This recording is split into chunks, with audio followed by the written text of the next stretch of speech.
guys, today we are going to read Earth, a Planet of Water. In this book, you are going to read about the water on Earth. As you are reading, think about why water is important and what it would be like to live without it. Just looking at the front cover, what do you think this genre is? Yes. Non-fiction informational text. Very good. Let's look more into informational text. Open to the first page.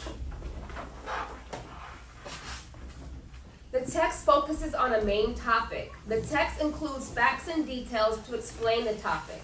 Pictures, maps, and charts give information about the topic. A table of contents and chapter headings show how information is organized. Domain-specific words are used to tell about the topic. That means words that have more to do with exactly what we're reading about, okay?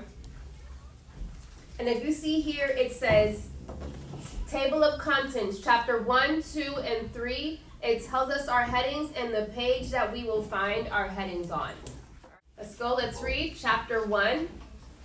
Where is there water on Earth? So that is our heading, which means that we're going to be reading about where the water is on Earth. Ready? Planet Earth has large areas of land and large areas of water. What is this area of land that the photograph is showing me? The continent. The continents. And how many do we have? 7. And what are they? Asia, Europe, Africa, Australia, South America, and North America. And lastly, Antarctica. Don't forget Antarctica at the bottom. Next page. The areas of water are bigger than the areas of land. That's why Earth looks blue from space. There's more water than land. And in the caption here that's pointing towards the Earth, it says, this is how Earth looks from space. Very good. How do the map on page 2 and the photo on page 3 support the main idea of the pages? How do this map here on page 2 and this photo here on page 3 support the main idea of the pages? Yes. Because both of them are showing the water and the land. Very good. Both of them are showing where the water is and also comparison to the land. So if you look at the land and you look at the water, which has more? Water. There is more water than there is land. Very good. Let's go ahead and read page 10. Forms of water. Water on Earth comes in many forms. Water can be in the form of a gas called water vapor.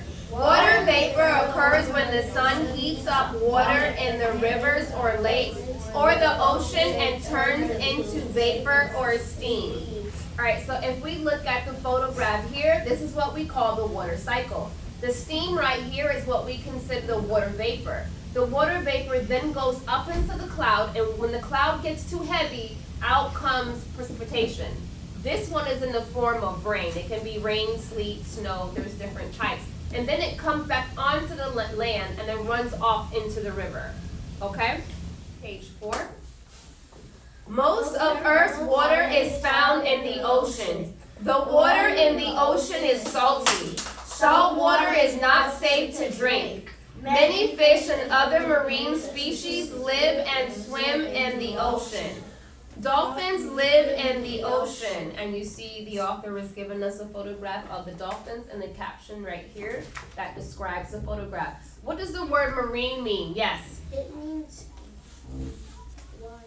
Right, marine means relating somehow to the water, and if it is a marine species, it is a species that will come out of the water. For instance, it says dolphins live in the water. Therefore, dolphins is a type of marine species. All right? Next page.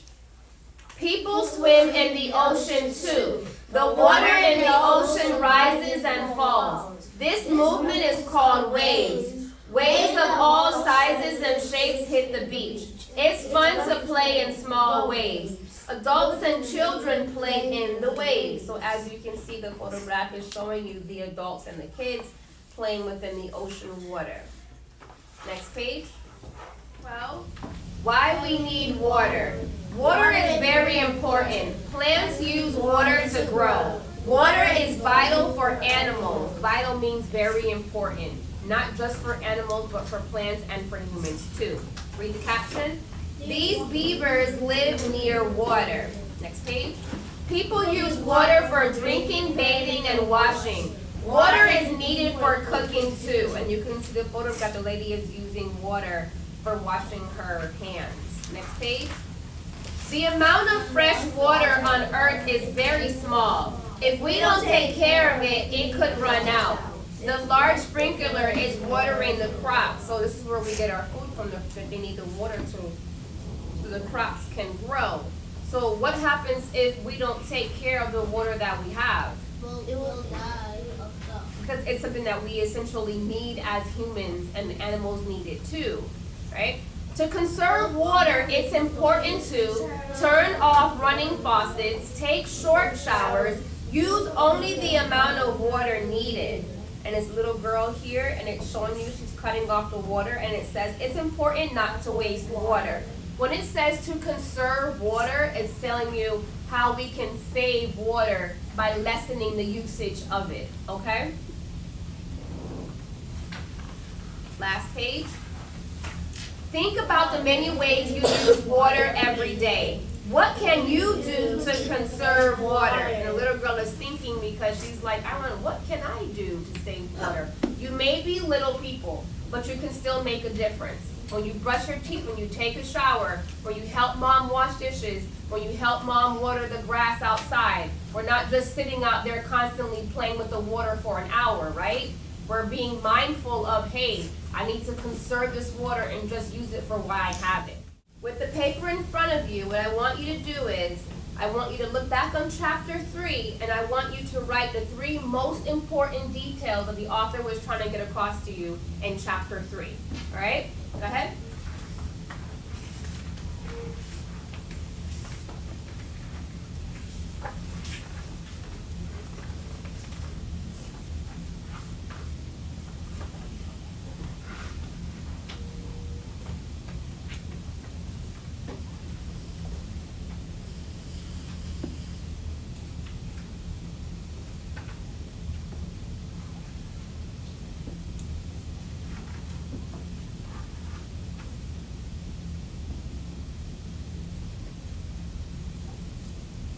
Tell me one of the most important details in chapter 3. Yes?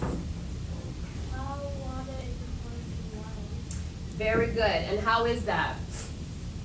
Water gives us? Water gives us water so we can drink, so we can take a shower, and so we can wash our hands, and for cooking too. Very good. What about the crops? If we don't have water, then the food won't be able to grow. Very we won't good. be able to eat them. Absolutely. Therefore, The plants use the water to grow. Very good, guys. And why did the author write this passage? The author wrote this passage to inform you about the things we can do about water. Why, How we can conserve water, the usage of water, and where the water comes from. Okay? Very good.